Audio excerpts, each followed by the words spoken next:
Écoutez, bonjour à vous.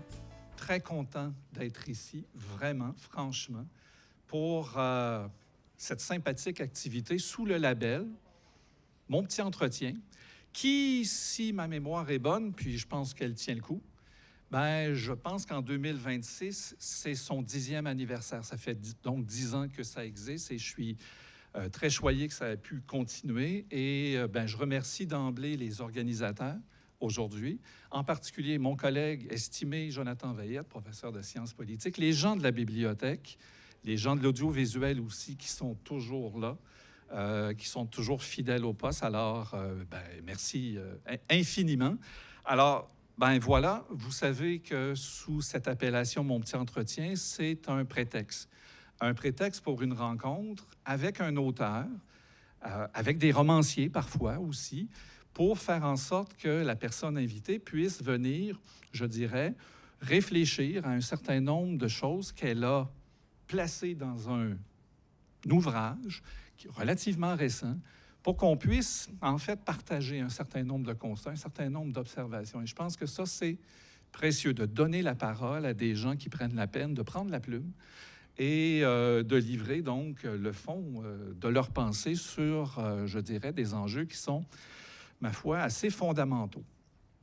Alors, écoutez, aujourd'hui, l'invité, je le présenterai dans quelques minutes un peu plus succinctement, c'est Alain Saunier et l'ouvrage autour duquel on va tourner, bien, vous l'avez à l'écran sur votre gauche, sur notre droite. Donc, tenez tête aux géants du web. Et moi, je suis surtout bien accroché sur le sous-titre Alain Saunier. C'est une exigence démocratique et ça me parle beaucoup. Alors, je pense que Jonathan a situé grosso modo un peu le déroulement, mais je pense qu'on va y revenir. Alors, si vous permettez, d'emblée, je vais essayer de présenter un peu plus notre invité parce que vous devez savoir de qui il s'agit. Alors, je vais prendre quelques secondes pour bien établir un peu certains éléments de son riche CV, et vraiment très, très beau CV.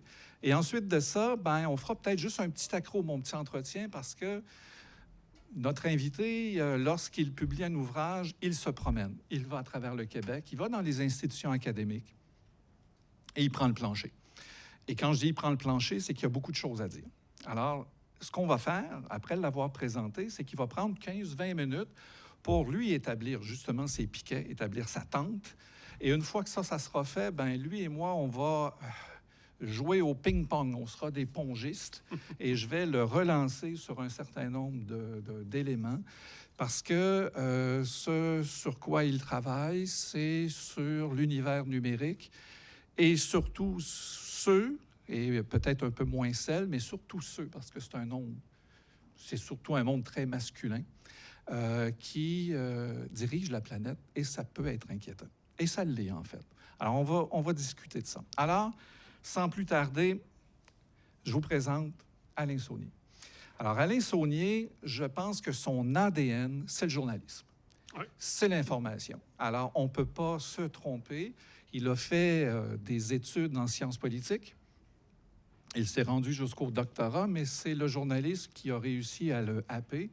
Et par chance, il avait une solide formation académique.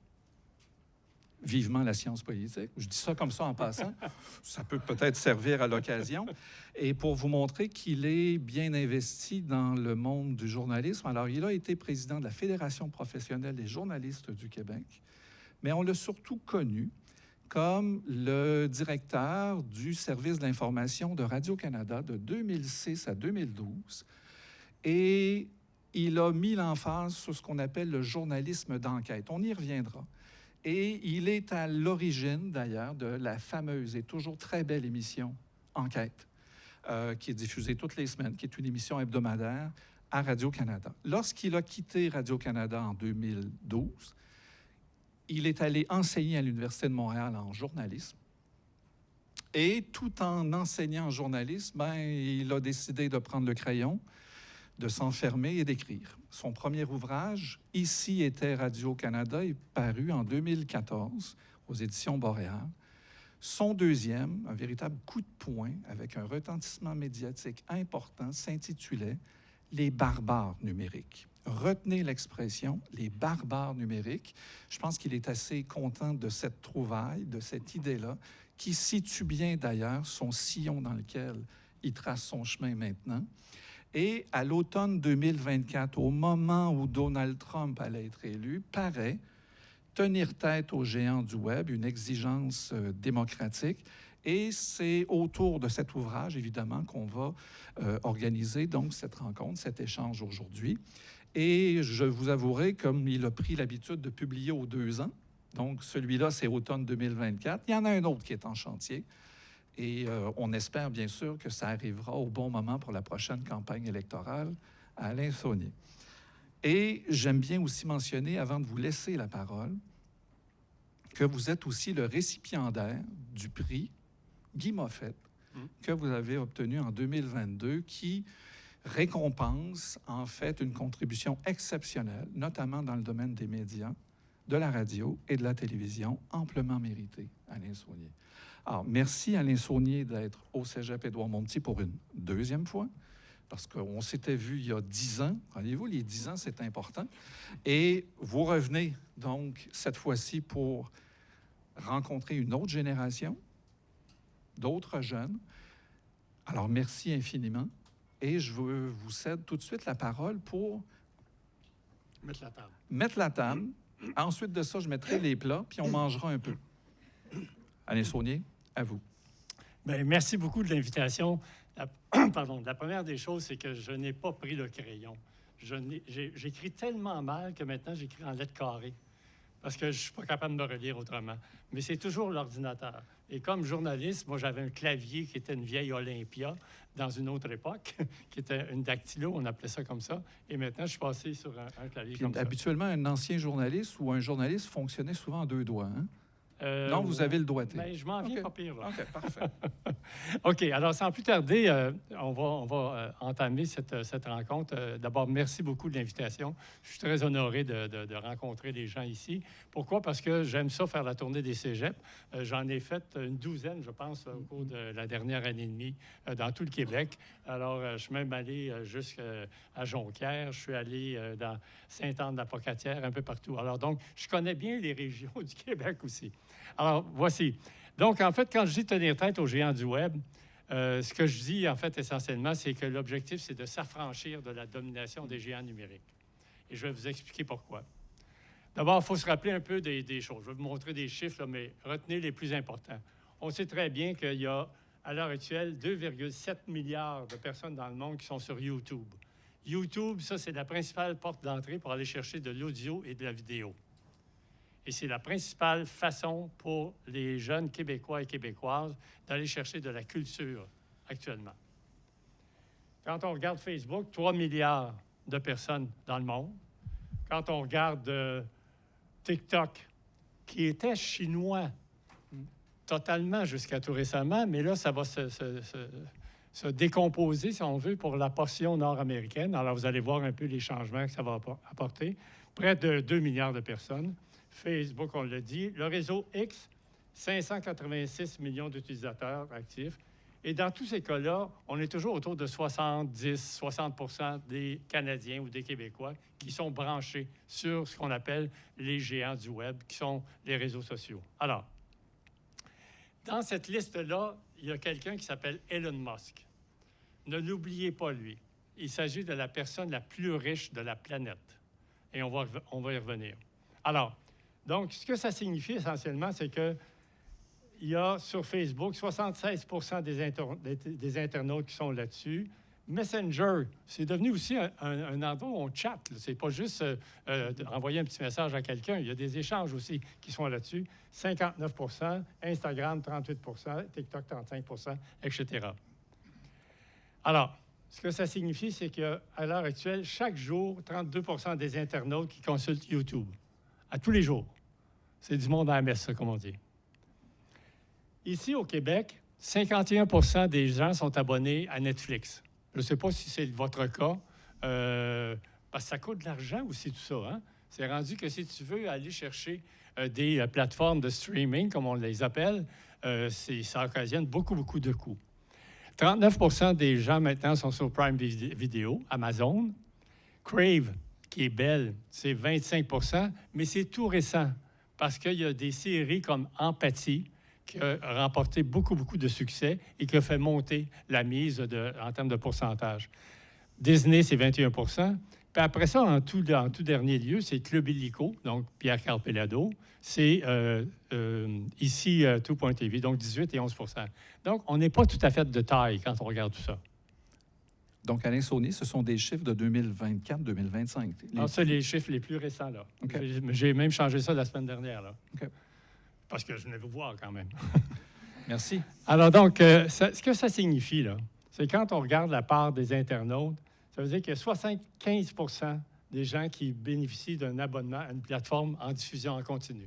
75 % Ça veut dire que l'écoute des chaînes dites traditionnelles en direct, oubliez ça, ça n'existe plus, sauf pour les gens de ma génération. Oui, je suis un peu plus vieux que vous autres. Alors, qu'est-ce que c'est ça, la puissance des géants du Web? Alors là, je vais vous envoyer plein de chiffres, mais je vous avertis tout de suite, vous allez regarder la colonne de gauche et la colonne de droite. Alors, voici les chiffres. Ça, ce sont les chiffres d'affaires du GAMAM. On ne les appelle plus les GAFAM parce que Facebook est devenu Meta, donc le GAMAM. Alors, si vous regardez la colonne de gauche, c'est 2008. Google Alphabet avait 21 milliards de chiffres d'affaires en 2008. 2025, 402 milliards.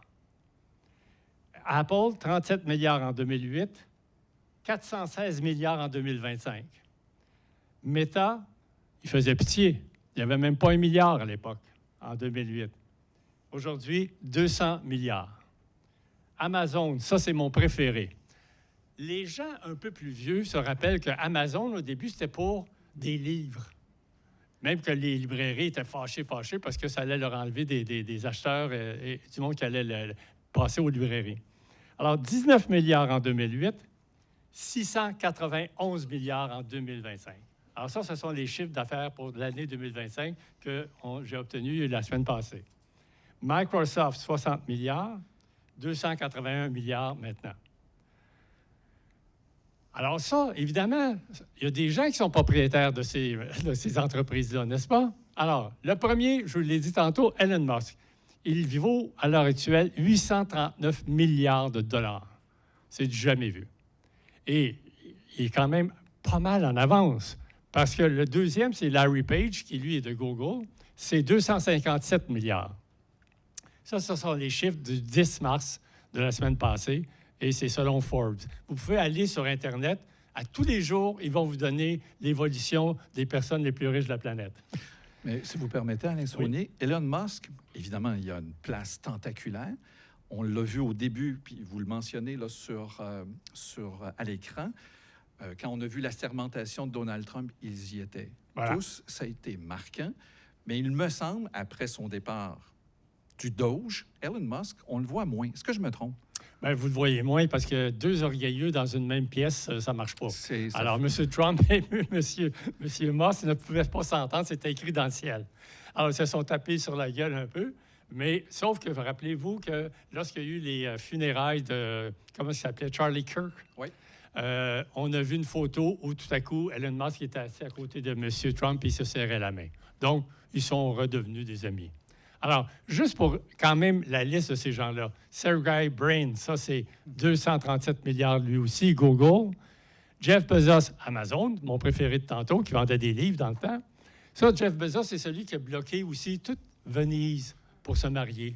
Quand même, c'est une belle salle pour faire tenir un mariage. Mark Zuckerberg, c'est de Meta, 222 milliards. Larry Ellison, rappelez-vous de ce nom-là. À surveiller. Larry Ellison, c'est un ami personnel de M. Trump.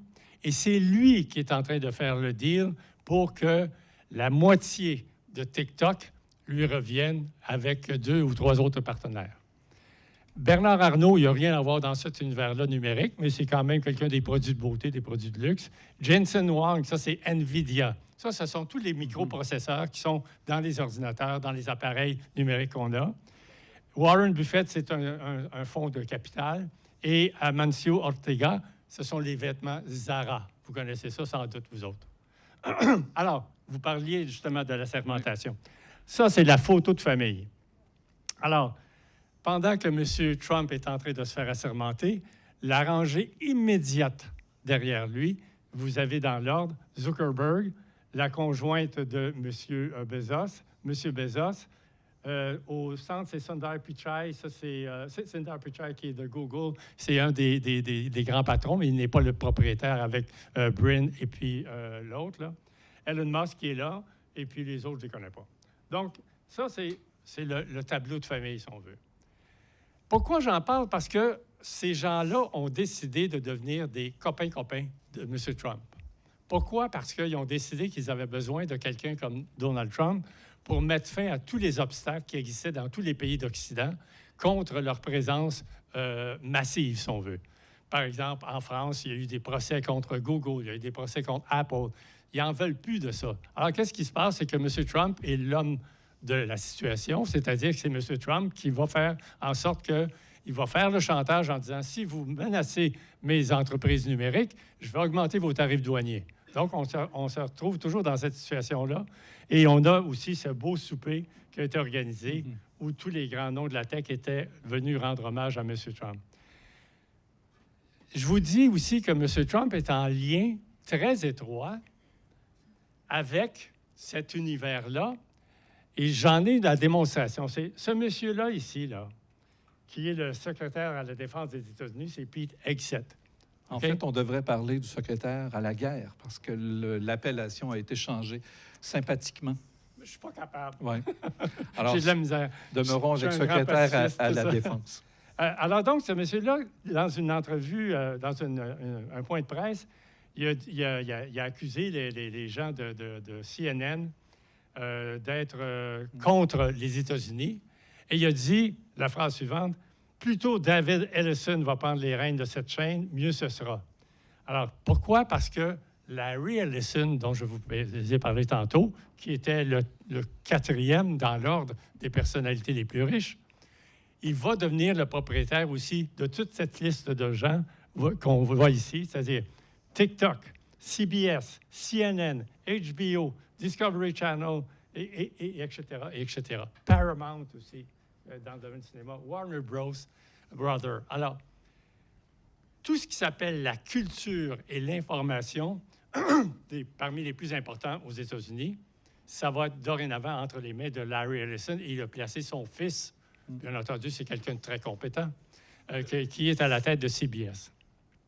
Alors, là, je veux juste faire un petit retour dans le temps. Retour Back to the Future. Qu'est-ce qui s'est passé au Canada? C'est que en 1999, le CRTC a décidé, nous autres, on n'a pas à s'occuper de ça, les géants du web, le numérique, parce que c'est l'autoroute de l'information, puis il faut les aider pour favoriser leur essor. Donc, on a décidé de les laisser aller. Il n'y a jamais eu aucune forme de réglementation jusqu'à 2023-2024. Monsieur Saunier, juste pour le bénéfice de tout le monde, vous mentionnez très rapidement CRTC. Oui. Alors, pour nos Conseil jeunes... de la radio et de la télévision canadienne, qui est l'instrument de régulation, de réglementation de tout ce qui s'appelle l'audio et le vidéo au Canada. Même les entreprises privées sont soumises à un certain nombre de règles. Mais quand le CRTC a décidé qu'il voulait favoriser l'essor des entreprises numériques, il a décidé du même coup que dorénavant, il n'y aurait plus aucune réglementation qui allait les encadrer, et c'était ce qu'on appelle en anglais le « free for all ». Voilà. La preuve de tout ça, c'est qu'il y a eu effectivement une loi, la loi C11, qui a décidé que dorénavant, le CRTC avait désormais le droit de réglementer maintenant les entreprises numériques. Alors, que s'est-il passé?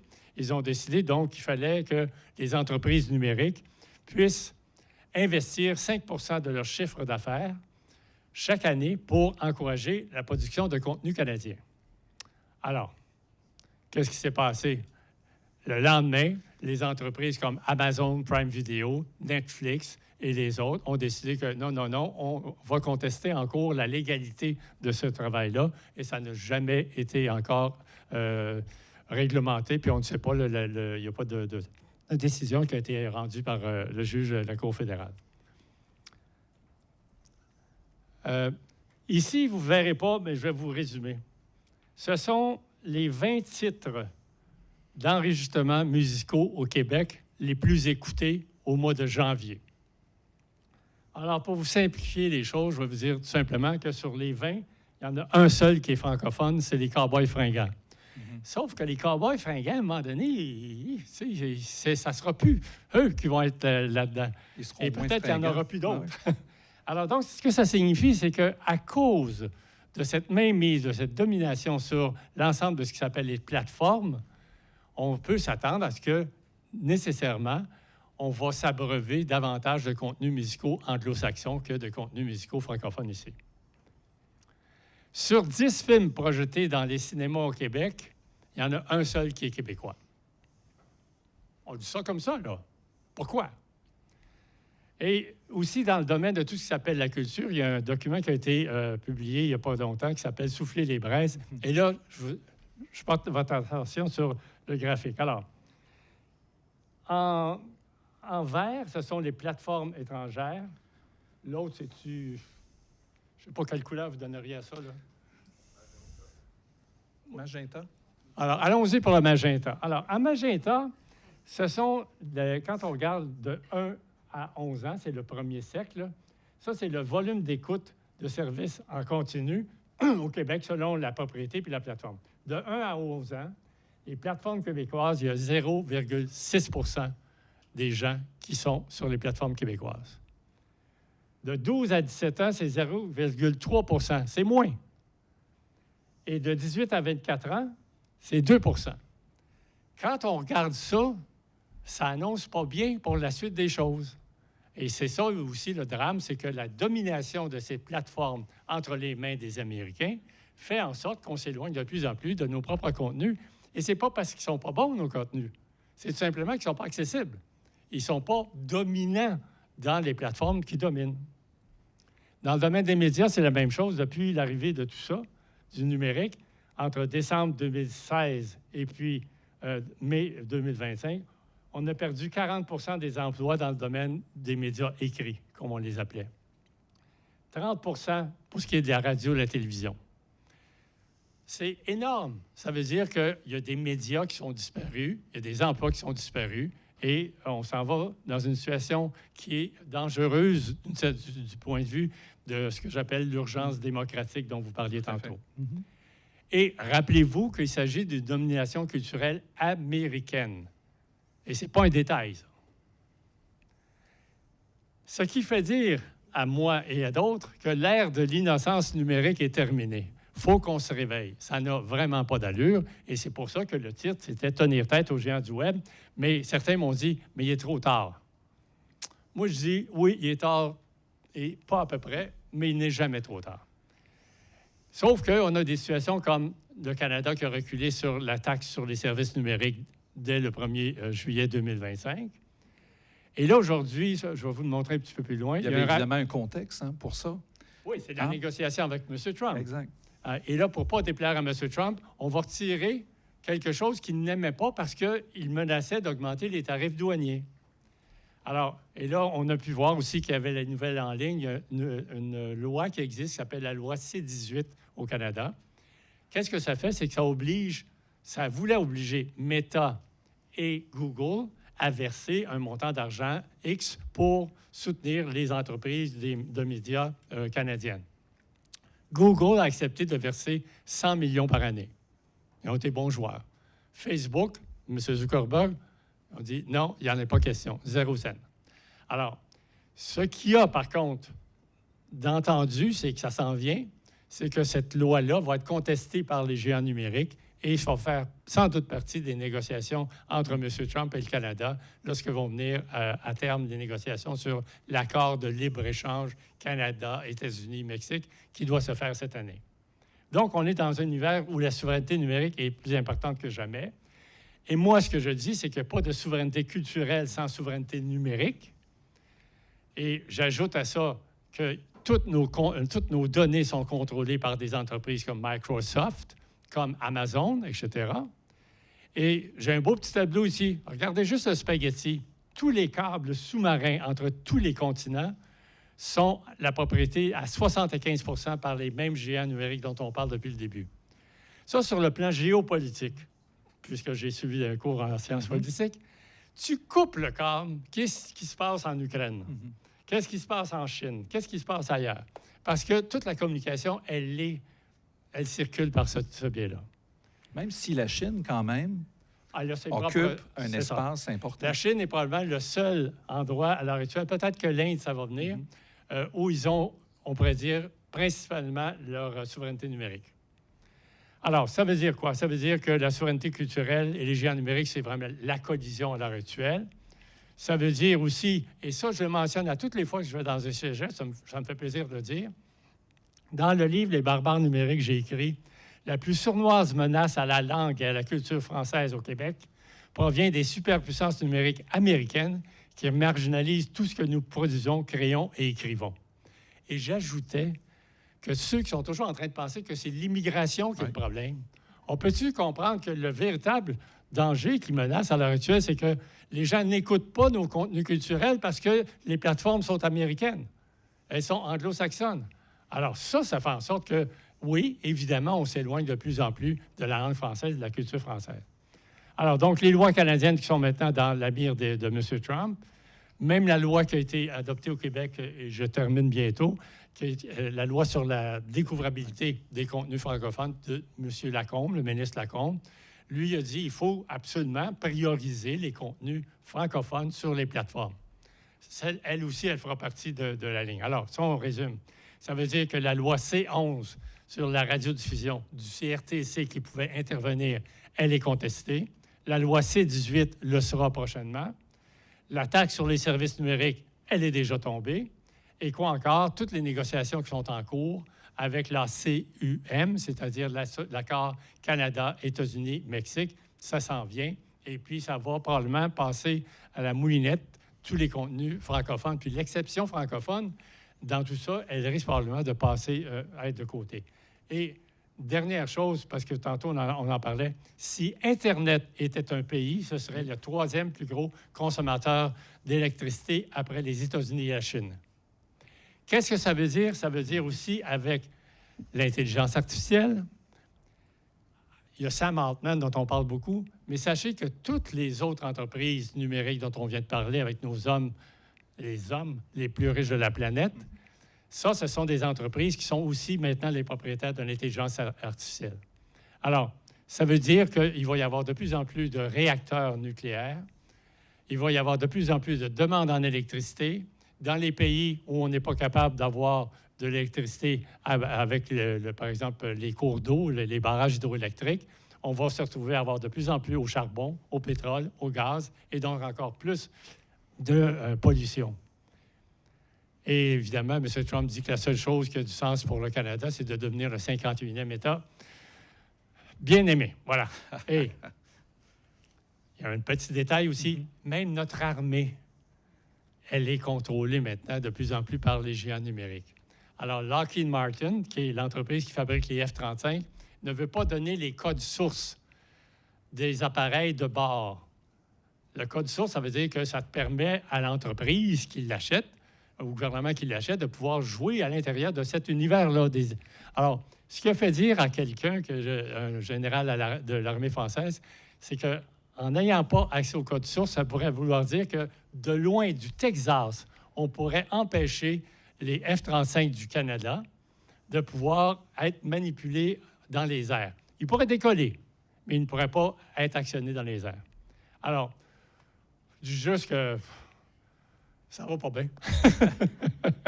Et c'est pour ça que, pour moi, tenir tête aux géants du Web, la question qui se pose, c'est est-ce que c'est un titre ou est-ce que c'est un mot d'ordre? Voilà. Merci pour cette mise en place, pour avoir mis en fait la table. On vous sent en mission, Alain Saunier. On vous sent en mission et je vous seconde. Nous sommes en mission et je pense que ça vaut la peine qu'on revienne sur un certain nombre d'éléments de contenu là, que vous avez lancés comme ça en vrac et qu'on reprenne peut-être un certain nombre d'éléments. Ce qui est intéressant, c'est que vous avez dit il y a quelques minutes que le Canada avait tardé à prendre un petit peu le taureau par les cornes. Et curieusement, d'en tenir tête aux géants du Web, pour faire peut-être un petit peu de recul historique, en 1936-1952, on a été beaucoup plus rapide à réagir. Quand ça a été le cas pour les ondes en 1936, donc l'extension de la radio, l'arrivée de la télévision en 1952, rapidement, pour éviter qu'on se fasse noyer par les Américains, on a agi. Comment expliquez-vous cette espèce de lenteur dans cette troisième date historique? On l'a raté. On n'a pas compris ce qui est en train de se produire. Et puis, rappelez-vous un peu les années de 2000 à 2020. Ce sont les années où beaucoup de gens étaient subjugués par « Ah, wow, c'est le futur, le numérique, c'est extraordinaire, c'est la liberté, on peut parler tout le monde aux uns les autres, la liberté de parole est en train maintenant de s'établir partout. Ce n'est pas contrôlé, c'est un espace libre, etc. » Steve Jobs était devenu un grand héros avec son téléphone Apple. Mark Zuckerberg, lui aussi, on a fait un film sur lui. Là, il en prépare un sur Bezos. Alors, on a fait de ces gens-là des vedettes.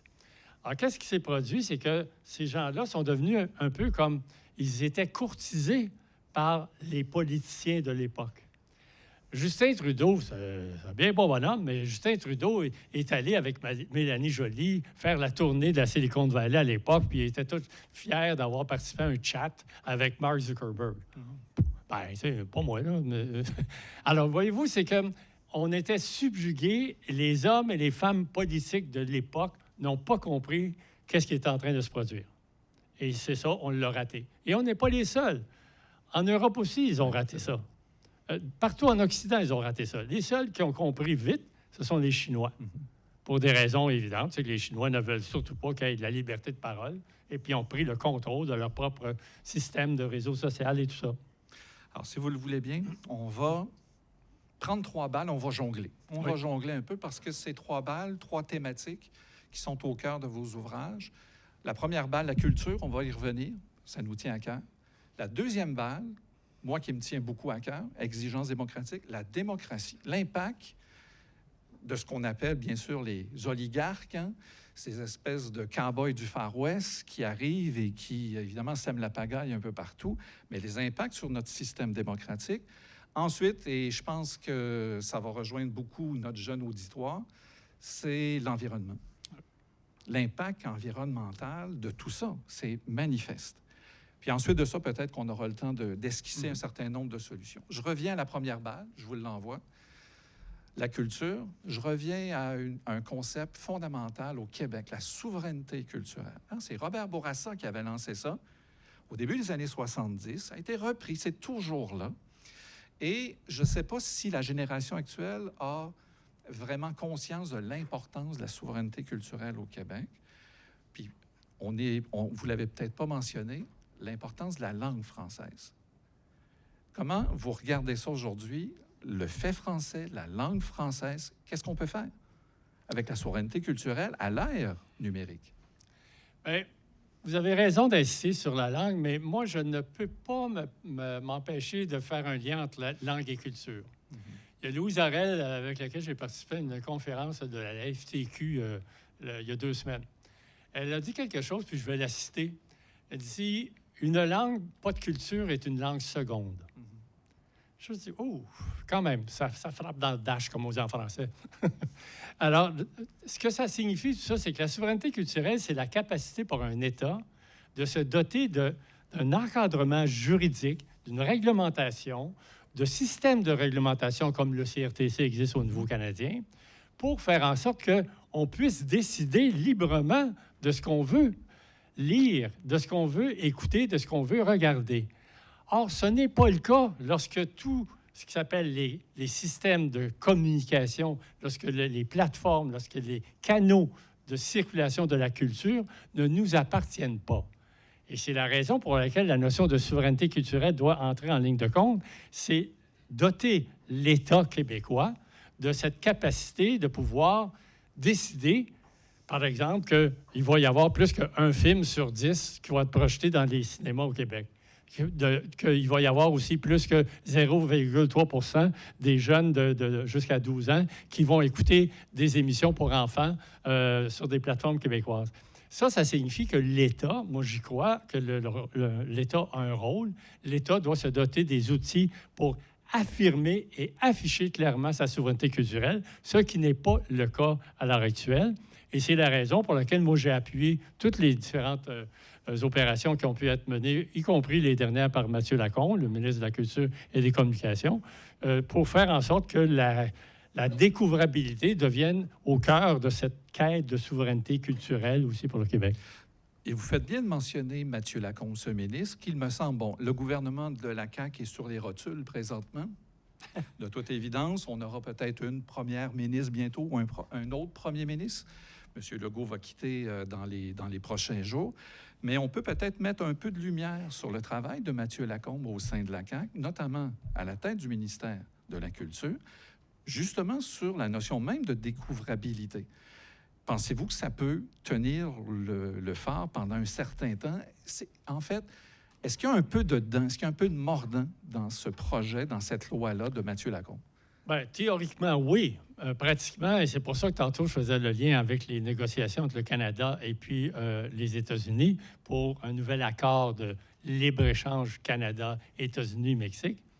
Si M. Trump décide que les plateformes numériques ne doivent pas être bloquées, il ne doit pas y avoir d'obstacles parce que c'est du commerce. Parce que pour lui, la culture, c'est du commerce. Alors, s'il décide qu'il n'en veut pas, et que tout à coup, bien, nous autres, pour gagner le bois d'œuvre, pour gagner le bardeau de cèdre, pour gagner je ne sais pas trop quoi, l'aluminium, on va dire, bien, OK, on va leur laisser les plateformes numériques. Et par conséquent, on va y perdre là-dedans. Alors, moi, oui, j'ai salué le travail que Mathieu Lacombe a fait, puis on s'est parlé à quelques reprises, puis je vais vous dire candidement, j'ai eu plein de conversations avec M. Lacombe et avec Pascal Saint-Onge lorsqu'il était ministre du patrimoine à Ottawa. Les deux m'appelaient. Moi, j'ai dit, regardez, profitez-en, mon tarif horaire n'est vraiment pas élevé. Et puis, j'ai envie, effectivement, que les choses avancent. Alors, on avait des discussions. Des fois, je servais un peu comme de passerelle pour qu'ils puissent se parler parce qu'ils ne se parlaient pas, ces deux-là. En tout cas, toujours est-il que je pense qu'on a eu des personnes qui étaient sincères dans ce travail-là et je reconnais à M. Lacombe d'avoir mené ce combat-là jusqu'à maintenant de façon sincère. Il l'a fait aussi dans le cadre de l'UNESCO.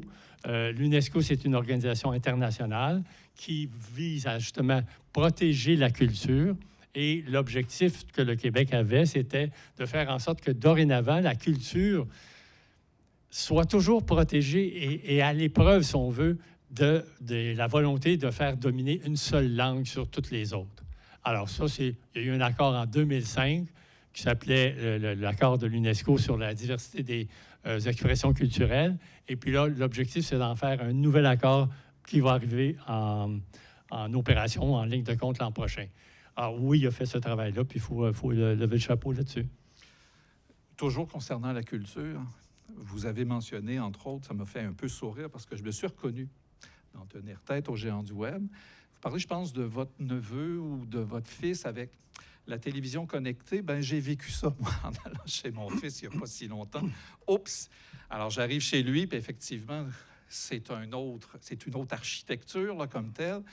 Et c'est intéressant parce que je m'en étais pas rendu compte, mais quand on active la télévision connectée, on ne voit pas tout de suite le contenu canadien ou québécois. C'est pas du tout là. Et mon fils dit, alors je lui demandais, peux-tu m'amener sur Radio-Canada? Alors, bouge pas, je dois faire quelques manœuvres. Et là, les deux bras me sont tombés. Je me suis dit, attends un peu. Alors, je ne sais pas si... Alors, la télévision connectée, là, je ne sais pas s'il y en a certains d'entre vous qui ont acheté un téléviseur récemment, mais la télévision connectée, c'est ce que vous dites. C'est-à-dire qu'on ouvre ça, et puis là, on est un peu perdu. Parce que, en fait, c'est un peu comme ouvrir un ordinateur, MacBook. Il y a plein d'icônes un peu partout. Mais là, tu cherches Radio-Canada, Télé-Québec. Tu cherches, je ne sais pas moi, Novo et les autres. Tu ne trouves pas. Alors, ça te prend une manette. Donc là, avec ta manette, tu commences, là tu te perds. Puis là, moi, je suis nul avec les manettes. Alors, évidemment, je me perds et puis c'est un labyrinthe qui n'en finit plus. Alors, je ne me rends pas à l'émission avant que ça commence. Elle a commencé, il fait à peu près une demi-heure quand j'arrive sur le documentaire que je voulais voir à Radio-Canada. Alors, la télévision connectée, le CRTC, qui est l'organisme de réglementation, ne l'avait pas vu venir, celle-là. Ils n'avaient pas pensé qu'un jour, il y aurait des télévisions connectées. Donc, ça ne faisait pas partie de leur champ de réglementation. Alors, qu'est-ce qui s'est produit? C'est que les télévisions connectées, Sony et tous les autres, peuvent offrir cette télévision-là sans même avoir l'obligation de, au moins qu'en première page, on puisse voir apparaître Radio-Canada, TVA, Nouveau, Télé-Québec, même l'ONF, même Archives nationales de Bibliothèque du Canada, n'importe quoi, mais qui soit de nos propres plateformes. Je mets de côté pour l'instant la première balle, parce qu'on aura le temps d'y revenir avec la période de questions du public. Je prends la deuxième balle. Elle m'agace, parce que je l'aime beaucoup, c'est la démocratie. Oui. Les empires numériques et leurs conséquences sur notre système démocratique. Je vais vous amener tout de suite sur votre terrain, qui est un terrain que j'aime beaucoup, c'est l'information. C'est les médias. On l'a vu là, avec la liste là, de ce qui se passe, entre autres, avec M. Ellison et la prise de contrôle potentielle d'un secteur important des médias. Quand on dit qu'Ellison risque de mettre la main sur CNN, c'est pas rien. C'était loin d'être républicain, ça, CNN, il n'y a pas si longtemps, là. Alors, il y a une inquiétude de ce côté-là. Mais le quatrième pouvoir, donc qui est le pouvoir des médias, comment peut-il survivre, comment peut-il combattre devant ce Goliath alors que c'est un petit David? Et on en a besoin. Oui. Alors, tantôt, j'étais avec votre collègue dans son bureau, puis je racontais que une des premières conférences que j'avais données à la TELUC, ça s'appelait le combat extrême du 21e siècle. Désinformation versus information. Le combat extrême du 21e siècle. À l'époque, c'est en 2014. Je n'avais pas vu ce qui s'en venait. Le seul contrepoids, en fait, la seule façon de pouvoir contrer la désinformation, c'est d'avoir des médias et des journalistes qui font un travail rigoureux. Peut-être qu'ils ne sont pas tous rigoureux. Peut-être qu'ils ne font pas tous très bien. Peut-être tout ça. Mais peut-être que oui aussi, ils sont le véritable contrepoids à ça. Alors, moi, ce que je dis, c'est que la désinformation occupe... j'avais une image, j'aurais dû l'utiliser. L'image, en fait, c'est qu'un iceberg, quand vous regardez ce qui ressort en haut de l'eau, c'est gros comme ça. Mais ce qu'il y a en dessous de l'eau, c'est à peu près tout ça. Et la désinformation, elle est en dessous. Et l'information, elle est juste une petite pointe en haut. Donc, il faut trouver absolument une façon pour que les journalistes soient de taille, que les médias soient de taille pour pouvoir être capables de contrecarrer, si on veut, toute cette désinformation-là. Je suis généralement un être optimiste, mais j'ai tendance, par les temps qui courent, à être un peu plus pessimiste que je ne l'étais. Pourquoi? Bien, pourquoi? Parce que je trouve que les médias n'ont pas pris acte de ce qui est en train de pendre au-dessus de leur tête. C'est-à-dire que les médias devraient tous se poser la question, comment je vais aller rejoindre toute la génération de gens qui ne connaissent pas les médias? Pourquoi? Parce que, je vous comprends, les médias sociaux vous donnaient l'information. Vous l'aviez. Alors, vous n'aviez pas besoin d'aller chercher les reportages de l'émission Enquête à Radio-Canada. Alors, il faut que les médias, non seulement prennent acte de la situation actuelle, c'est qu'ils sont dans un déséquilibre immense avec la capacité, la puissance, la domination des réseaux sociaux, de telle sorte qu'il faut trouver de nouvelles façons de communiquer l'information. Il faut trouver de nouvelles façons aussi d'accrocher les gens. Il faut trouver des façons parfois humoristiques d'aller chercher les gens. Il faut trouver peut-être des façons qui soient par la bande dessinée. Il y a toutes sortes de moyens maintenant d'aller chercher l'information. Il faut juste qu'on trouve ces bonnes façons. Or, ce ne sont pas tous les médias qui ont encore compris l'état de détérioration de nos médias trop traditionnels. Mais que penser alors? Ça, c'est intéressant. Alexandre Drolet, une jeune de Radio-Canada qui a quitté Radio-Canada, qui est une jeune journaliste, et qui a décidé de se diriger vers YouTube pour faire de l'information. Elle avait un boulot, elle avait un fonds de pension en vue, elle avait de bonnes assises, et elle a dit, bien, pour aller chercher justement la nouvelle génération, ils ne vont pas sur Radio-Canada. Je vais aller faire de l'information, qui est bien faite, mais je vais aller me mettre sur YouTube. Oui. L'ancien directeur de l'information de Radio-Canada, il prend ça comment? Mal. C'est-à-dire que je n'ai rien contre l'idée qu'on puisse décider, vous ou moi, OK, on va faire notre propre plateforme, notre propre application pour expliquer le monde aujourd'hui. Je pense que c'est noble, c'est une belle idée. Le problème que j'ai, puis je suis allé voir un peu aussi ce que ça donne, c'est la relation avec la publicité. La relation avec les gens qui sont là pour financer ces plateformes-là. Si ton financement te vient de Google, comment tu vas pouvoir parler des géants du Web comme Alain Saunier est en train de vous en parler? Alors, moi, je pense que c'est une belle idée. Il y a le fils aussi, il y a Émile, le fils de Patrick Roy, qui fait le même genre de travail. Il fait un super bon travail. J'ai rien contre. Mais je suis certain qu'il y a des sujets qui ne traiteront jamais parce qu'ils sont liés par la publicité. C'est pour ça que moi, je milite depuis très longtemps dans le cas de Radio-Canada, qu'il n'y ait pas de publicité à Radio-Canada. Je trouve que ça vient contaminer le contenu de Radio-Canada et ça empêche des émissions comme Enquête, peut-être des fois, de dire oh, peut-être je suis mieux de ne pas frapper trop fort sur un tel sujet parce que le service des ventes de Radio-Canada va nous dire ah, mais touchez pas à ça. Hein? Puis on dépose de la publicité dans un bulletin de nouvelles, encore plus, ça vient nous chatouiller drôlement. Et ça, j'étais contre. J'étais opposé à ça parce que c'est arrivé pendant que j'étais directeur général de l'information. Il y en avait même qui voulaient que Gérald Filion fasse des belles petites capsules pour la Banque nationale du Canada. Alors, je me suis battu, puis alors je vous raconte, c'est une des raisons qui font que je ne travaille plus à Radio-Canada. On me mis dehors, en fait. En 2012, je ne l'ai pas quitté spontanément sur un coup de tête. Tout simplement, on me dit, gars, tu n'as plus ta place ici. Alors, je suis parti. D'où le titre de votre premier ouvrage, Ici était. Voilà. Ouais. Et où je parle un peu de cette histoire-là, de mon départ un peu précipité, là, mais c'est ça. La publicité, ça vient nécessairement contaminer la qualité et la liberté que tu as de faire de l'information. Et ça, c'est vrai pour tous les médias. Moi, je pense qu'il faudrait réfléchir un jour à avoir une formule en vertu de laquelle tous les médias qu'on pourrait avoir au Québec ou au Canada aient accès à un montant d'argent qui serait perçu, par exemple, sur la vente de tous les appareils numériques qu'on peut avoir. Tu crées une cagnotte, puis tu dis dorénavant, il y a cette cagnotte-là, toutes les fois que tu achètes un téléphone, un ordinateur, un téléviseur ou même des puces de NVIDIA, des microprocesseurs, il y a un petit montant d'argent qui est perçu et ça fait partie d'une cagnotte qui est là pour servir les besoins des médias d'information. Pourquoi pas? On pourrait penser, comme disait Elvis Gratton, « think big, esti ».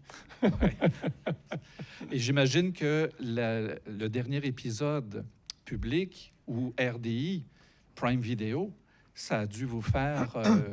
Alors, ceux qui m'ont entendu, j'ai été le premier à intervenir à la radio de Radio-Canada dès le lendemain matin.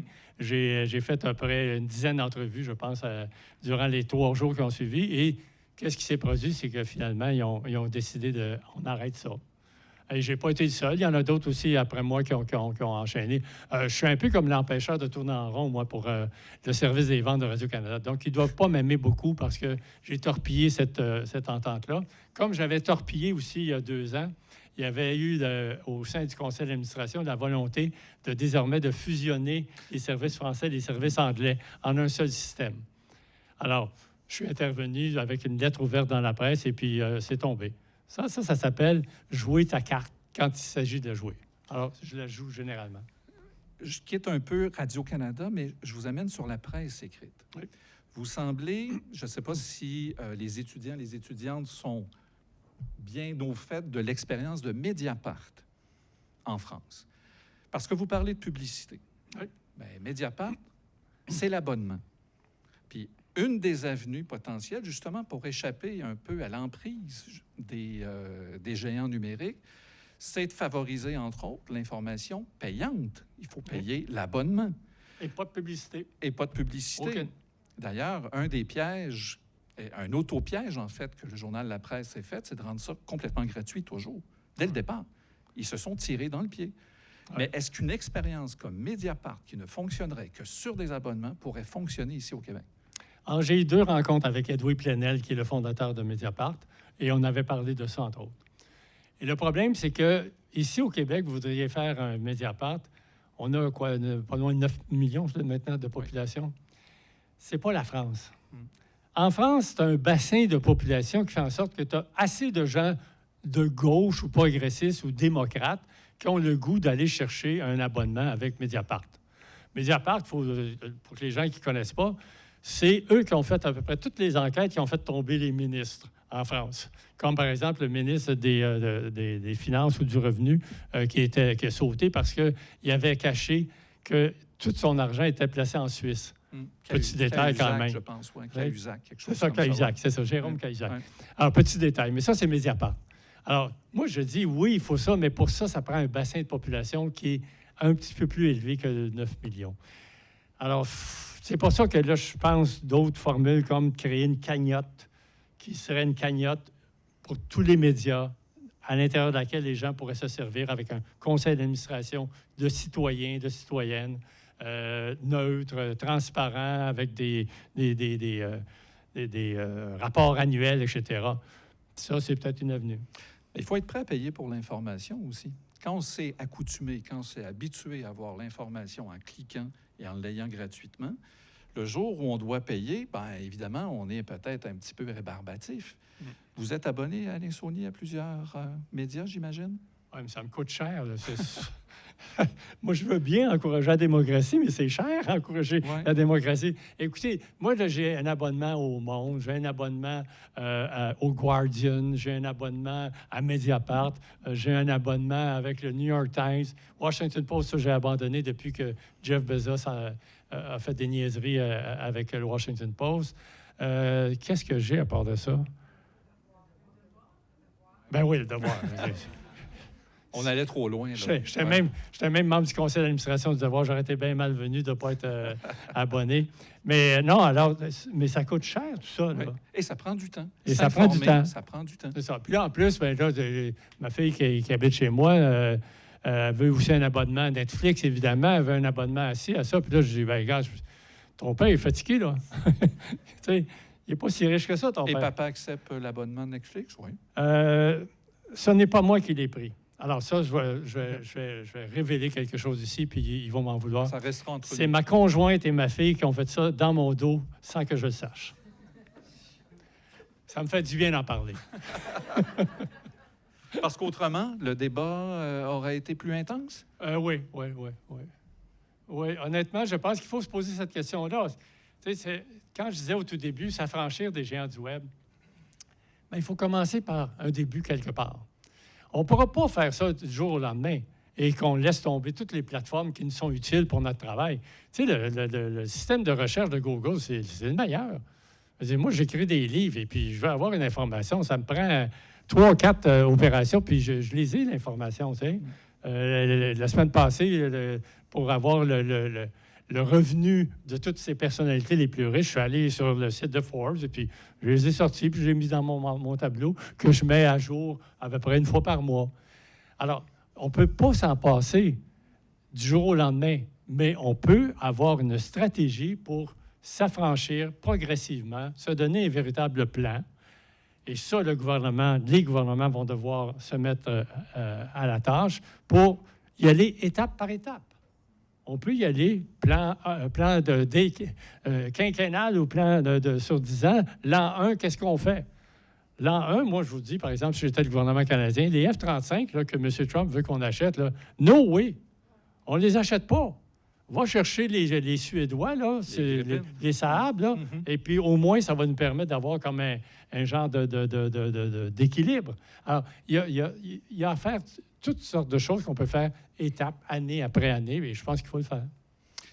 On pourra revenir encore une fois à d'autres enjeux parce que je pense à la polarisation, entre autres, les impacts donc sur la politique, sur le discours politique comme tel, alimenté justement par des détenteurs de moyens numériques qui sont exponentiels. Je pense juste, par exemple, à un type, puis c'est passé trop vite tout à l'heure, là, Peter Thiel avec Palantir, par exemple, qui est très proche du vice-président J.D. Vance.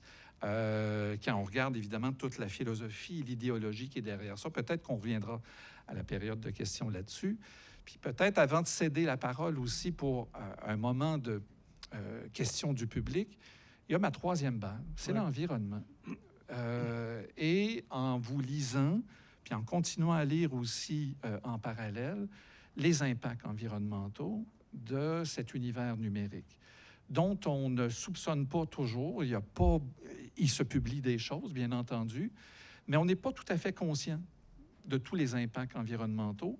Je regarde, entre autres, aux États-Unis. Bon, moi, je suis un petit peu le New York Times, le balado du New York Times de Daily. Ils ont fait des reportages remarquables sur des centres de données qui s'établissent dans des bleds, dans des patelins aux États-Unis, qui sont gros comme une main, mais qui vont complètement siphonner l'eau pour arriver à refroidir les serveurs. Et là, on se dit, bien, quelle est la réalité chez nous au Québec? Je ne suis pas sûr, mais il y a à peu près 70 centres de données au Québec pour l'instant. Je suis allé vérifier ça. Et Hydro-Québec veut, entre autres, et le gouvernement du Québec, attirer le plus possible les entreprises pour venir s'établir au Québec parce qu'on a l'électricité. Les enjeux, ils sont majeurs. Et le débat public, il est où? Il y a Hubert Reeves, ça, c'est un astrophysicien québécois qui a vécu longtemps en France et qui était vraiment quelqu'un qui était très préoccupé par l'état de la planète. Et il avait dit lors d'un discours, je le dis de mémoire, mais peut-être c'est pas tout à fait les mots, mais nous avons passé toute notre vie à vouloir contrôler la planète. Si nous gagnons, nous sommes perdus. Et je trouvais que l'image était très forte, parce que c'est la réalité. Et là, à l'heure actuelle, juste avec les guerres qu'il y a en Ukraine, la guerre qu'il y a au Moyen-Orient, au-dessus de l'Iran, juste ça, là, comme source de pollution, c'est énorme. Alors, moi, ce que je dis, c'est que dans le contexte actuel avec M. Trump, tout ce qui s'appelle les initiatives pour essayer de protéger la planète, tenter de mettre fin aux émissions de gaz à effet de serre, tout ça est comme mis de côté. Là, tout à coup, Mme Fréchette, qui est candidate pour devenir première ministre et chef de la CAQ, qui dit bien, les gaz de schiste, peut-être qu'on devrait reprendre la discussion là-dessus, parce que vous rappelez que le gouvernement Legault, de François Legault, avait décrété un moratoire sur l'exploitation du gaz de schiste. Moi, je ne peux pas croire qu'on va recommencer ça. Je ne peux pas croire. Écoutez, à Radio-Canada, et là, j'étais patron à cette époque-là, on avait diffusé à l'émission Découverte un reportage sur les gaz de schiste en Pennsylvanie. Il y avait quelqu'un qui ouvrait son robinet, puis il mettait une allumette, et puis ça partait en feu. L'eau qui sortait de là, elle était elle-même pleine de gaz. C'est ça, le gaz de schiste. Alors, arrêtons de nous dire que non, on a maintenant de bonnes méthodes. Alors, moi, je suis préoccupé par l'environnement. Et je suis aussi très préoccupé par le fait que l'environnement est en train d'être secondarisé dans toutes les préoccupations de nos gouvernements à l'heure actuelle. Monsieur Carney, quand il a réuni tous les premiers ministres au printemps 2025, après son élection, il avait dit donnez-moi des projets structurants pour relancer l'économie et être capable de contrer les tarifs douaniers américains puis essayer de finalement se battre à armes égales. La première chose qu'ils ont décidé qu'il fallait faire, c'est un pipeline. Tu te dis, hey, y a-t-il quelqu'un qui aurait pu penser, par exemple, moi j'aurais pu leur suggérer, pouvez-vous bâtir une infrastructure, une superstructure numérique qui nous donne dorénavant la souveraineté numérique au Canada? Tous les maudits logiciels qui sont vendus, c'est Microsoft. Vous voulez faire un traitement de test, c'est Microsoft. Il en existe des alternatives. On est capable nous-mêmes d'en créer. Les centres de données dont je vous parlais tantôt, les centres de données, il y a des entreprises, j'en parle dans mon prochain livre, il y a des entreprises qui sont capables d'offrir le même genre de service avec des centres de données qui sont au moins protégés et qui ne sont pas assujettis à la loi qui s'appelle le Cloud Act américain, qui fait en sorte que si vous avez un centre de données qui appartient à Microsoft, même au Canada, le gouvernement américain a le droit d'aller voir ce qu'il y a dessus, ce qu'il y a sur ces données-là. Hey, on peut-tu allumer un peu? Alors, donc, moi, ce que je dis, c'est peut-être qu'on aurait pu avoir un vrai projet structurant on se dote dorénavant d'une infrastructure numérique majeure qui va être capable de contrer tout ça. Alors, je suis très inquiet pour l'environnement, puis vous avez raison, je pense, de partager ça. Et j'ai comme l'impression que le débat est un éternel recommencement, là. Avant d'aller à la période du public, parce que j'aime bien que les gens puissent aller au micro, poser des questions et rebrasser toutes sortes de choses, Quelques pistes de solutions. Vous dites, vous êtes un optimiste. Je le suis aussi. Moins peut-être qu'avant, mais je le suis. Je le demeure. Quelques pistes de solutions. Qu'est-ce qu'on peut faire? Vous parlez, on fait référence à YouTube. C'est évidemment gigantesque, YouTube. Et à un moment donné, je pense que vous avez suggéré qu'on devrait en faire un, nous, un YouTube, appeler ça peut-être Mon Tube. Je ne sais pas si je le dis correctement. Qu'est-ce que vous aviez derrière la caboche avec Mon Tube? Ouais. J'avais même parlé avec, comment est-ce qu'il s'appelle dans le... C'est le frère d'une comédienne le groupe Alpha Rococo. C'est ça. Alors donc, moi, j'avais dit, pourquoi est-ce qu'on n'aurait pas notre propre plateforme pour être capable de diffuser nos audios, notre vidéo? Il dit, oui, mais en attendant, il dit, moi, là, il dit, oui, je travaille très fort, mais je fais de l'argent avec YouTube. Et puis, je veux pas perdre ça, là. Alors, je veux garder quand même YouTube. Il dit, par contre, il dit, je fais de la musique maintenant, puis je compose maintenant à peu près une fois par mois, parce que le reste du temps, je remplis tous des documents, puis il faut que je fasse mes rapports d'impôts, puis mes ci, puis mes ça. Et ça n'a pas d'allure, là, t'sais. Alors, il faut trouver des formules comme celle-là. Mais, par exemple, la télévision connectée, demain matin, on pourrait décréter, dorénavant, toute télévision, tout téléviseur, tout appareil qui est vendu au Québec doit afficher sur sa page d'ouverture les postes, les chaînes de Radio-Canada, de Nouveau, les autres. Pas compliqué, ça. Et est-ce qu'on pourrait arriver, ça, c'est une autre de vos idées qui mijote évidemment sur la cuisinière, c'est d'arriver à regrouper les entrées. Quand on veut aller, par exemple, il y a Illico, on veut aller, je ne sais pas moi, sur Tout TV, il faut se promener un peu partout, mais d'arriver à créer comme une seule entrée, une entrée unique. Oui, alors ça, je l'ai proposé. J'ai publié d'ailleurs un texte dans la presse il n'y a pas très longtemps. Et puis, j'ai réalisé que c'était aussi une recommandation du groupe. Je montrais tantôt la photo de Souffler les braises. Ça, c'est le groupe qui était parrainé, présidé par Monique Simard et puis... Philippe Lamar. Lamar? Lamar, c'est ça, de Urbania. Mm. Alors, eux, dans leurs recommandations, comme moi, je le fais, c'est que quand tu veux entrer dans l'univers de la culture, on peut-tu avoir, sur un seul clic, tu vas aller et découvrir tout ce que tu peux avoir comme offre francophone, comme offre canadienne, si on veut. Et puis, on aurait là les archives de la Banque nationale, les documentaires de l'ONF, qui sont tous gratuits de toute façon. Illico pourrait être là, ici, Tout.tv pourrait être là, etc. Le problème, c'est qu'il y a des gens comme Pierre-Carl Péladeau qui sont toujours en chicane avec tout le monde. Et il est en chicane avec Bell, qui est le propriétaire de Crave. Il est en chicane avec Radio-Canada parce qu'il considère que Radio-Canada ne devrait pas aller chercher sa portion de publicité. Il a raison là-dessus. Mais il faudrait les asseoir dans une même pièce en leur disant « Vous ne sortez pas tant que vous n'avez pas une entente. » C'est comme ça qu'on négociait dans le temps dans le secteur public avec les syndicats.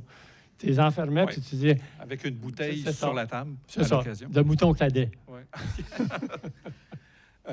Ça, c'était Louis Laberge qui buvait du mouton cadet. C'est notoire, ça. C'est pas mal, monsieur de la FTQ. On a fait quand même un premier tour d'horizon. On s'est mis sur la patinoire. On a patiné quand même allègrement. On a échangé sur toutes sortes de choses. Et il en reste évidemment encore beaucoup. Je reviens juste en terminant sur un flash que j'ai eu récemment. J'ai lu un ouvrage sur Franklin Delano Roosevelt et qui, en aparté, parlait évidemment de son prédécesseur, mais qui n'a pas un lien de parenté, un lien familial direct, c'est Theodore Roosevelt. Et Theodore Roosevelt, on l'a appelé le Trust Buster, ou le Trust Breaker. Donc, devant les capacités monopolistiques des grandes entreprises capitalistes, tu as le pouvoir politique qui, à un moment donné, disait « ça suffit oui. ». C'est pas ça qu'on voit aujourd'hui. De toute évidence, le Big Tech et le Big State sont copains-copains, main dans la main.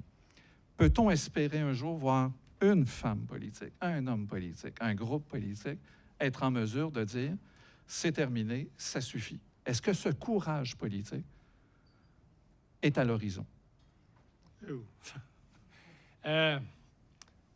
On va dire oui. Pour être optimiste. Parce qu'on est quelques-uns à avoir encore cet espoir-là. Mais ce que ça prend, par contre, c'est que vous parliez du Big State et puis de la Big Tech. Il va falloir nécessairement qu'on mette au pas ces immenses entreprises-là. Les réguler, à tout le moins. Il va falloir les réguler, il va falloir les expulser peut-être de certains pays en leur disant « vous n'avez plus d'affaires ici ». Comment se fait-il qu'encore aujourd'hui, tous nos dirigeants politiques vont utiliser le réseau X pour faire leur communication? Le réseau X, ça, là, c'est notre ami le plus riche, Elon Musk, là, 839 milliards de dollars qui vaut. Je vous ai dit ça tantôt, hein? Lui, là, il s'est disqualifié totalement pour ce qui est de la démocratie. Il est contre. Il est pour l'extrême droite en Allemagne, il est pour l'extrême droite en Grande-Bretagne, il est pour l'extrême droite en France. Alors, on a, je pense, la démonstration qu'il n'est pas un démocrate. Comment se fait-il que François Legault, encore aujourd'hui, utilise le réseau X? Comment se fait-il que Mark Carney utilise encore le réseau X? Hey, on peut-tu allumer à un moment donné? C'est ça le début d'entreprendre quelque chose, hein? Oui, beaucoup de travail devant nous, effectivement. Alors, je me fais vieux. Mais la relève est là. Ah, on a confiance à la relève. Alors, écoutez, j'ouvre à l'instant peut-être cette période de questions du public. Il y a un micro, je pense, qui peut peut-être circuler un petit peu, que Jonathan tient habilement dans sa main droite. Les questions sont toujours les bienvenues. Bien entendu, et on aimerait vous entendre. Et ça peut aller dans toutes sortes de directions, mais sur vos préoccupations par rapport justement à ces enjeux numériques et profiter de la présence d'Alain Saunier pour poser des questions. Alors, qui lance la première salve? J'ajouterais, on veut entendre la relève, d'abord et avant tout, justement. C'est vous qui êtes concerné en premier lieu. Puis je vous rappelle qu'il y a des items de Sciences humaines plus qui ont été imprimés dans le sous-sol de Catherine Scott. Chaque question donne un cadeau, c'est ça? Exactement, c'est ça. La portion où je disais le sous-sol de Catherine Scott, ça, c'est à oublier. Mais oui, il y a des items de Sciences humaines plus à vous remettre. Donc, venez poser des questions au micro. Briser la glace. Bonjour, Alain. On s'était vu, je suis content. J'ai signé ton livre. Alexandre Paradis, je ne suis pas étudiant. Je suis enseignant. Je voulais juste parler avec toi. J'ai lu ton premier livre et j'ai encore commencé le deuxième. J'avance beaucoup là-dessus. Tu parles de temps en temps de l'intelligence artificielle. Et moi, je suis enseignant en multimédia. L'IA est partout. Je veux dire, c'est l'impact est dans toutes les classes. Par contre, j'ai beaucoup de pour et contre par rapport à cette chose-là en particulier, surtout par rapport à la langue française. Et je voulais savoir ton opinion, puisque je vois que tu parles de temps en temps d'intelligence artificielle dans les livres, mais pas de l'impact de la langue française avec l'IA. Parce que je vois un changement, peut-être pas mineur, mais quand même assez important, spécial dans mes classes, où est-ce que l'usage du français revient, en fait, sincèrement. Parce que pour la première fois, la plupart des outils IA, exemple ChatGPT qui est arrivé en novembre 2022, en décembre 2022, était probablement un des premiers outils multilingues qui a été développé dans un pays qui le français n'est pas une langue officielle, les Américains. Donc, tous les réseaux sociaux en ce moment et aussi le contenu, par exemple, l'IA généré, on peut générer en français, automatiquement. J'avais des amis qui s'amusaient avec Sora, par exemple, qui viennent d'être littéralement fermés, là, hier, je pense, et que mes amis me partageaient des contenus de vidéos générés en IA, en français, même pas en français international, même en français québécois, avec l'accent très profond, des fois, de plein de choses. Donc, je suis quand même intrigué de voir comment tu le vois, l'avenir, de la culture, l'avenir d'un monde numérique, où est-ce que la langue n'a plus l'air d'être une barrière? Parce que même sur YouTube, en ce moment, il y a beaucoup de vidéos où on peut aller changer la piste audio, puis d'avoir la version française, même j'ai vu Français Canada, avec un accent assez prononcé, et ça m'a fait tellement rire, parce que Michael Rousseau, le PDG d'Air Canada, il y a quelques jours, n'a même pas fait son vidéo, non seulement en anglais, il aurait pu le traduire lui-même en français. Moi-même, je me suis amusé avec des vidéos à traduire ça en russe, en chinois, en polonais. Je veux dire, c'est hallucinant, la possibilité de faire une espèce de, pas dire une ambiguïté, mais une relativisation d'utilisation de la langue dans les systèmes de contenu numérique grâce à la possibilité de traduire quasi. Puis là, on parle ça commence tranquillement. L'IA va devenir de plus en plus grand à travers les 5-10 prochaines années. Et selon moi, la langue, les vidéos qu'on va mettre en ligne, on pourra les traduire automatiquement dans d'autres langues. Ce qui n'est pas une mauvaise chose. sincèrement, pour le Québec, vu que l'usage revient en classe. Je le vois avec ChatGPT, des fois, mes étudiants qui l'utilisent, c'est 100% en français. Tandis qu'auparavant, quand on utilisait des banques de multimédia, on devait faire nos recherches totalement en anglais pour chercher les termes, vu que les banques étaient majoritairement construites en anglais. Maintenant, quand on génère, on peut le faire en français. Ouais. En Donc, fait, j'ai une amie qui était, elle faisait de la traduction simultanée dans des conférences et tout ça. Puis elle dit, il n'y a plus de job là, maintenant pour ceux qui veulent faire de la traduction simultanée. C'est terminé, ça. Alors, moi, je ne suis pas du genre ringard. C'était mieux quand il n'y avait pas d'intelligence artificielle. Dans mon temps, c'était meilleur. Tu sais. Je crois aux vertus de l'intelligence artificielle, mais je considère que le problème, c'est la propriété à l'heure actuelle des entreprises qui sont les propriétaires de l'intelligence artificielle. C'est là le problème. Quand on dit que ce sont les mêmes Jeff Bezos, Mark Zuckerberg, Elon Musk qui sont les principaux propriétaires de l'intelligence artificielle, que même dans le cas de Sam Altman, il y a des liens avec Microsoft, de Bill Gates depuis les tout débuts, tu te dis, il y a un problème là parce que ça signifie qu'on n'aura pas un contrôle. On parlait des algorithmes, mais là, on est rendu plus loin que ça. Parce que ça signifie qu'il n'y a pas une instance qui va démocratiser, si on veut, l'accès à toutes ces informations-là. Moi, je sais fort bien que le français québécois puis la culture québécoise, si elle n'est pas plus présente que ce ne l'est dans les plateformes pour avoir juste les cowboys fringants dans les 20 meilleures tunes, ça veut dire que quand tu additionnes ces données-là pour nourrir l'intelligence artificielle, ça va aussi donner de la distorsion. La distorsion fait partie de l'intelligence artificielle. Et nous, comme petite population, je ne dirais pas petit peuple, il y en a un qui avait dit qu'on sommes quelque chose comme un grand peuple, mais comme petite population, ça signifie qu'on a moins d'espace qui nous est réservé pour que ces banques-là d'informations puissent se nourrir et puis nourrir l'intelligence artificielle à un point qui est correct. Donc, moi, je pense qu'il faut démocratiser l'intelligence artificielle. Je suis de ceux qui pensent qu'il faut avoir des chartes universelles pour encadrer l'intelligence artificielle. À l'heure actuelle, M. Trump a décidé qu'il n'en était pas question. Il a investi 500 milliards avec la compagnie Oracle de M. Larry Ellison, dont on parlait tantôt, pour faire en sorte que les États-Unis soient la plus grande puissance d'intelligence artificielle au monde. Moi, je m'excuse, mais face à ça, je dis, hey, on a du travail, beaucoup de travail à faire, ça planche. Et ça va prendre des instances internationales aussi pour réguler ça. En Europe, ils ont commencé. Il y a une charte éthique sur l'intelligence artificielle qui a été créée. J'écoute et suis beaucoup ce que Yoshua Bengio et son groupe font du côté de l'Université de Montréal.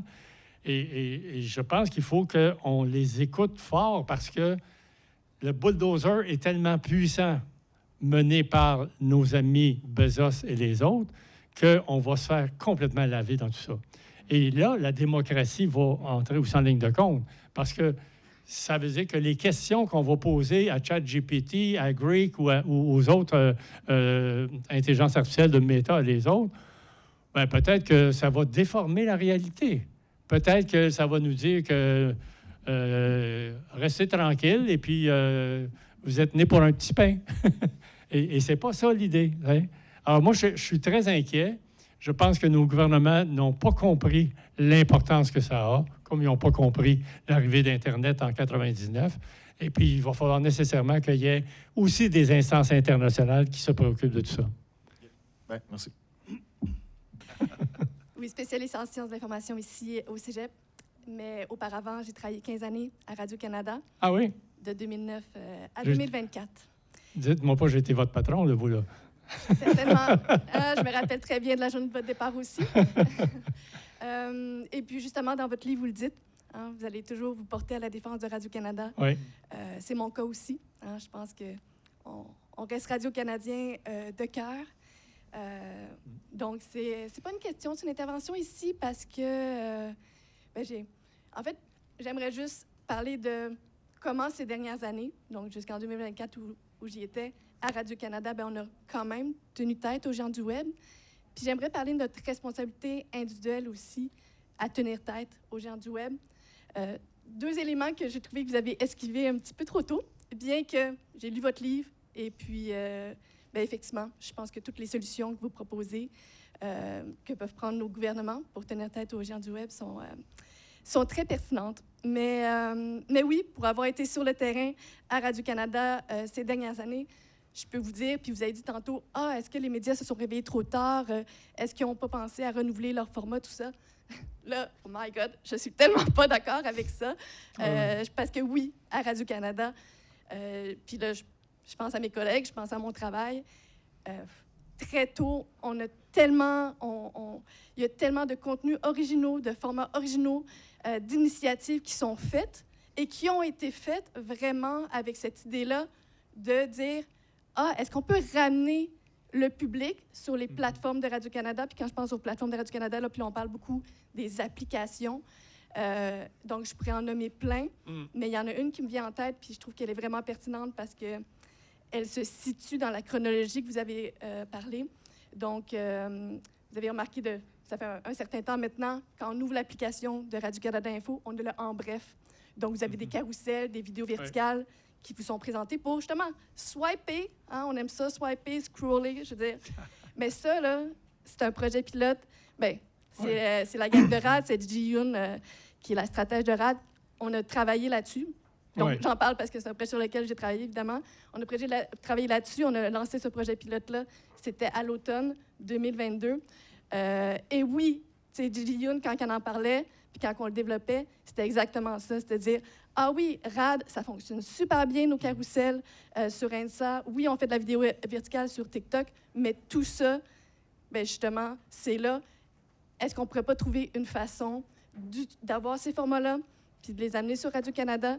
Donc, septembre 2022, c'était avant le blocage de Meta, c'était avant C18, puis on était déjà là, on travaillait là-dessus. Puis oui, quand c'est arrivé, ça a vraiment...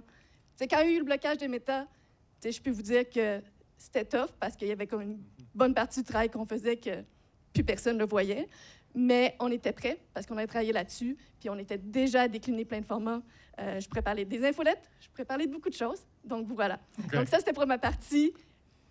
À Radio-Canada, je peux vous dire qu'à l'interne, sur le terrain, puis moi, je ne parle pas des grands boss, ça, c'est votre travail, parler du gouvernement, mais je peux vous dire qu'il y a tellement d'efforts qui ont été déployés, mais ces efforts-là, ben oui, il faut aller sur les plateformes, puis oui, il faut aller les consommer, nos contenus, puis oui, il faut se rendre sur l'appli Radio-Canada, puis il faut l'avoir, il faut avoir ici tout TV sur ta télé connectée.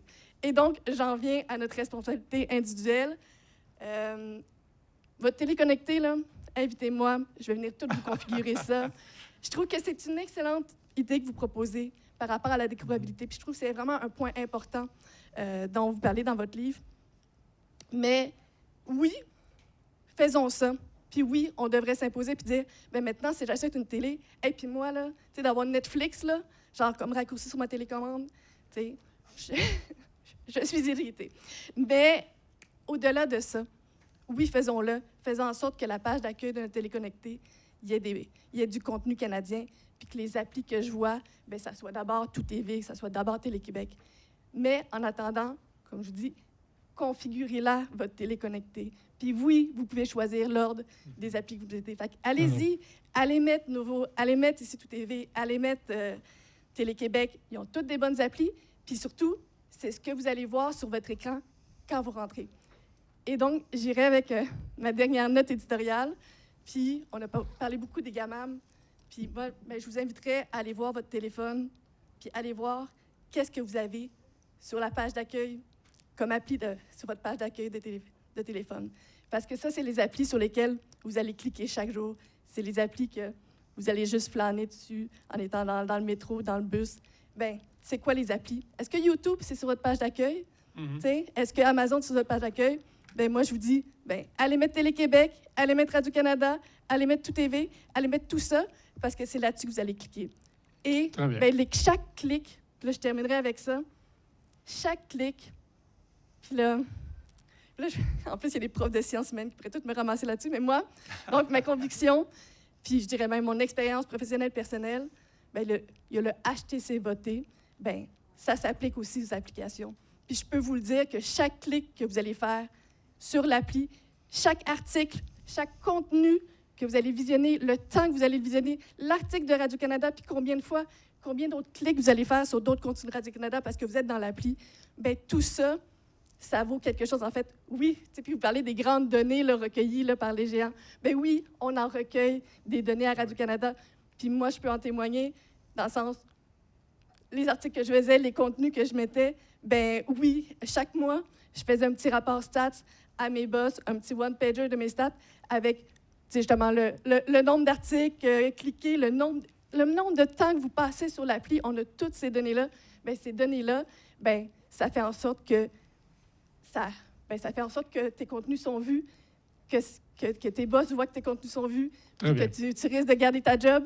Puis pour moi, bien, ça a été, dans mon expérience, d'avoir des gens qui cliquent sur les contenus, qui cliquent sur le travail qui est fait.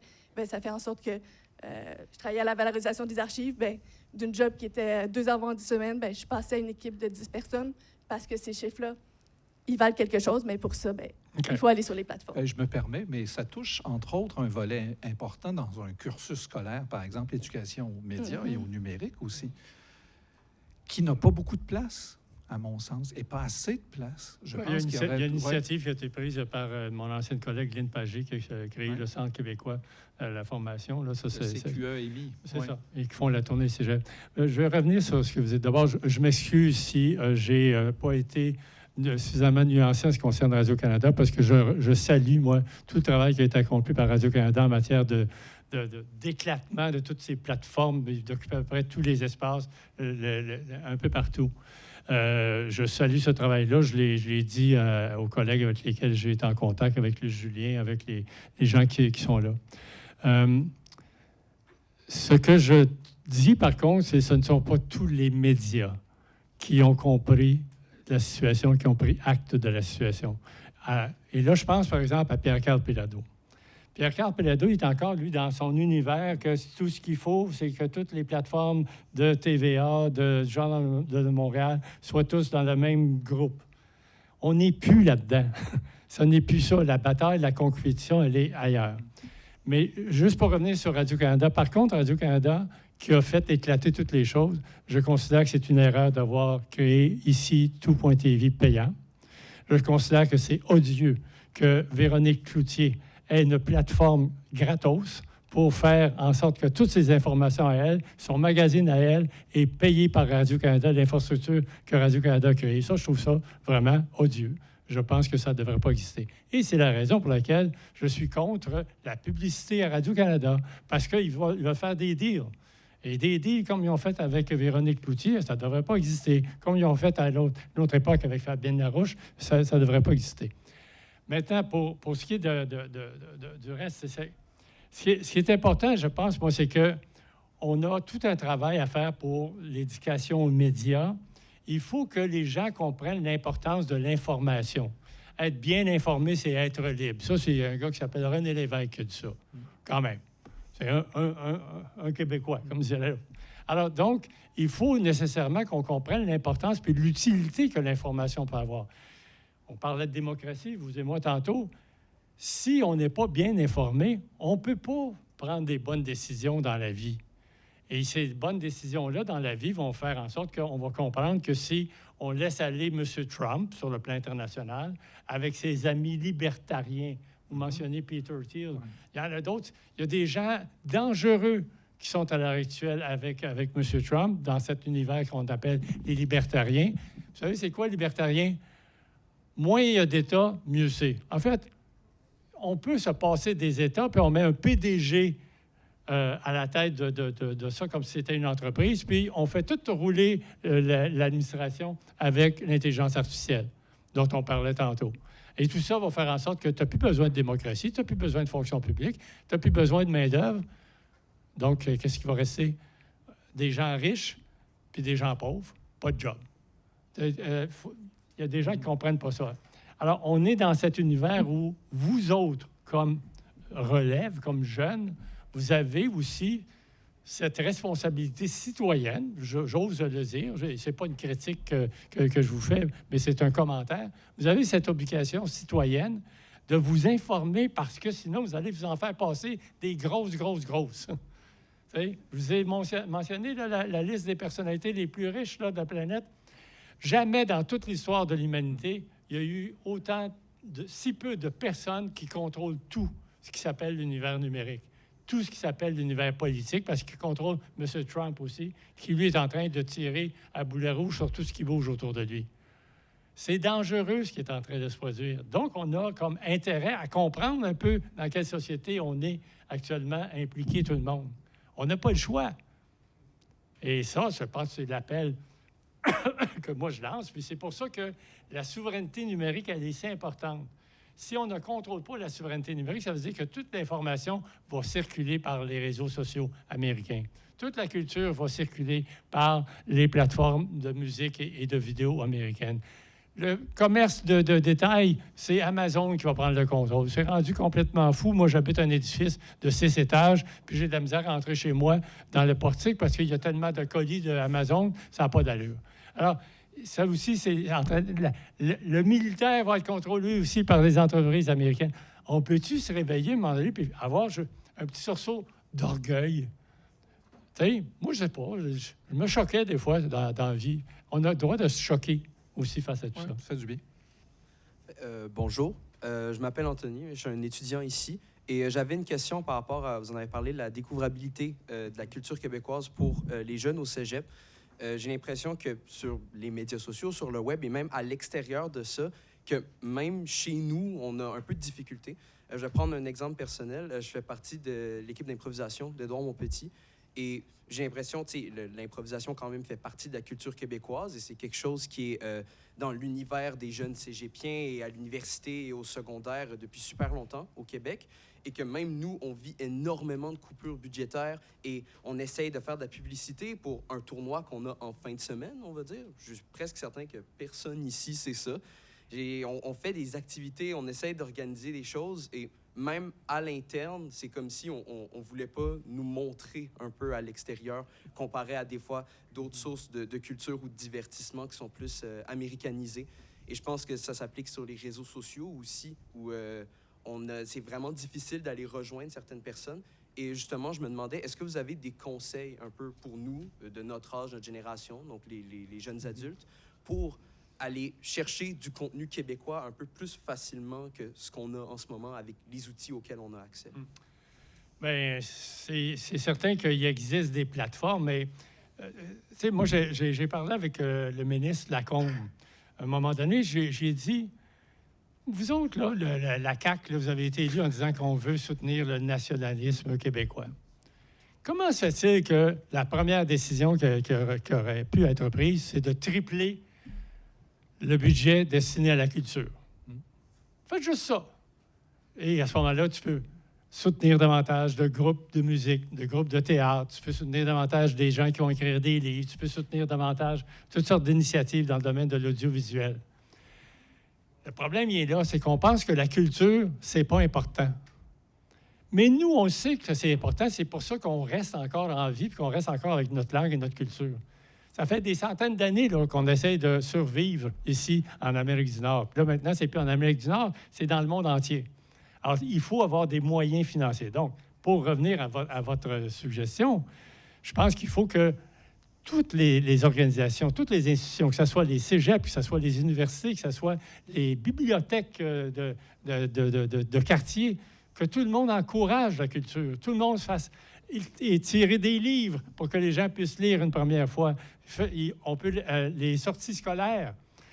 À un moment donné, il y a même quelqu'un qui a pensé qu'on allait mettre fin aux sorties scolaires. Moi, je sais que je vais souvent au théâtre aujourd'hui, c'est sur Saint-Denis à Montréal. Il y a toujours 2-3 autobus qui débarquent, il y a des jeunes qui s'en viennent pour la première fois, ils vont assister à une pièce de théâtre. Mais ça va leur rester dans la tête. Et puis, ça va leur rester dans la tête d'aller voir la Ligue nationale de l'improvisation une première fois et dire « Hey, wow, c'est le fun, on devrait faire ça au cégep. » Mais pour ça, ça prend de l'argent. Et pour l'argent, ça prend de la volonté politique. Et si on veut que la culture survive, particulièrement la nôtre, qui est menacée d'extinction, on va le dire clairement, bien, il va falloir qu'on mette le paquet en soutien financier, mais aussi en termes de préoccupation. Moi, je vais prendre souvent mon café dans un café pas loin de chez moi qui s'appelle le succursale Pain Doré, quelque chose de genre. Constamment, la musique qui est là, c'est de la musique en anglais. un moment donné, je me suis choqué. J'ai dit à la gérante qui était là, je dis, regarde, si vous voulez que je revienne ici, là, mettez de la musique en français. Je suis tanné, moi, d'entendre ça partout. Tu vas dans un café, n'importe où, tu te promènes, puis c'est toujours de la musique en anglais. Moi, l'été, je vais dans le bas du fleuve, à Rivière-du-Loup. J'entends jamais de la musique en anglais quand je vais au Saint-Hubert Barbecue. T'imagines-tu? C'est juste en français. Quand tu vas dans les cafés, c'est juste en français. Comment se fait-il qu'on n'a pas cette même préoccupation-là? Je ne dis pas de faire des quotas ou de l'imposer, mais que notre environnement sonore soit aussi francophone, encourage aussi notre culture. Mais pour ça, et là je conclue pour ce que vous dites, ça prend de l'argent, ça prend de la volonté politique, la volonté des organisations comme les directions de cégep, les directions de bibliothèques de quartier et les directions de tout ce qui s'appelle les organisations citoyennes. Il faut que les gens embarquent tous dans la même direction. Merci beaucoup. Un mot de la fin, peut-être, Jonathan, Absolument. si tu permets. Bien sûr. Merci, encore une fois, d'avoir ouvert cette porte à Alain Saunier. Merci, Alain Saunier, de cette générosité, de cette disponibilité, de ces idées. Et on vous lira, évidemment. Peut-être qu'on le réinvitera pour un Mon Petit Entretien. Pourquoi pas? Avant dans 10 ans, certainement. Ah non, ça, c'est sûr. Ah oui, ça, c'est sûr. Bien avant. Et puisqu'on aime beaucoup les livres Mhm. et qu'il faut les promouvoir, ben, je fais une suggestion à tout le monde. Vient de sortir le livre du politiste de l'Université de Montréal, Jean-François Gagné, qui s'intitule « L'intelligence artificielle dans l'arène géopolitique ». Formidable. Un court fascicule d'une 60aine de pages. Alors, vivement la lecture. Et bonne fin de session à tous, à toutes, et au plaisir. Merci. Et merci à Jacques Provost pour l'animation aussi. Merci à Alain Saunier.